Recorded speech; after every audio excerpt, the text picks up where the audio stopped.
मुझसे एक बंदे ने पूछा कि क्या लूफी जॉय बॉय या रॉजर का रीइंकार्नेशन है, और ऑनेस्टली पहली बार देखने पर आंसर हाँ ही लगता है। रॉजर जैसा ड्रीम, जॉय बॉय से कनेक्टेड पावर और जुनिशा का वो dialogue Joy Boy has return, तो फिर क्या सच में जॉय बॉय लूफी के रूप में वापस आ गया है? अभी तक इसका कोई ऑफिशियल आंसर तो नहीं मिला, लेकिन इसी बीच एक और इंटरेस्टिंग क्लू मिलता है रॉजर और लूफी को लेकर। ओडा ने खुद कंफर्म किया था कि रॉजर और लूफी का इम्पॉसिबल ड्रीम एग्जैक्टली सेम है, लेकिन इसका मतलब ये तो नहीं कि दोनों एक ही इंसान है, क्योंकि दोनों की पर्सनैलिटी अलग है, उनकी चाइल्डहुड अलग है, उनकी जर्नी अलग है, तो फिर सेम ड्रीम क्यों? यही डिटेल सब लोग मिस कर देते हैं, और यही से ओडा का सबसे बड़ा पैटर्न समझ आता है। रीइंकार्नेशन नहीं, इनहेरिटेड विल। रॉजर की विल ने ग्रेट पायरेट एरा शुरू की, एस की विल साब और लूफी तक पहुंची, ओडन का सपना मोमोनेस्का और स्कैबर्ड्स ने कंटिन्यू किया, हीरोलिक की सोच चॉपर ने आगे बढ़ाई, और व्हाइट बियर्ड ने भी कहा था इंसान मर सकता है लेकिन उनकी विल कभी मरती नहीं। अब यहाँ तक तो सब ठीक लगता है, लेकिन फिर एक और सवाल आता है। कायडो किस जॉय बॉय का वेट कर रहा था, और जुनिशा ने भी लूफी को तभी पहचाना जब नी का फ्रूट अवेकन हुआ,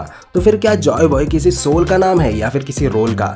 मेरे हिसाब से कायडो और जुनिशा के लिए उस वक्त जॉय बॉय एक टाइटल था, यानी वो इंसान जो जॉय बॉय की विल को इनहेरिट करे, ना कि लिटरल जॉय बॉय खुद। और इसीलिए अब तक स्ट्रॉन्गेस्ट कंक्लूजन सिर्फ एक ही बनता है, लूफी किसी की सोल बन के वापस नहीं आया, वो अपनी खुद की आइडेंटिटी रखता है। उसने बस उनकी विल, उनके आइडियल्स और फ्रीडम का सपना इनहेरिट किया, और शायद इसीलिए वन पीस की असली थीम रीइंकार्नेशन नहीं, इनहेरिटेड विल है।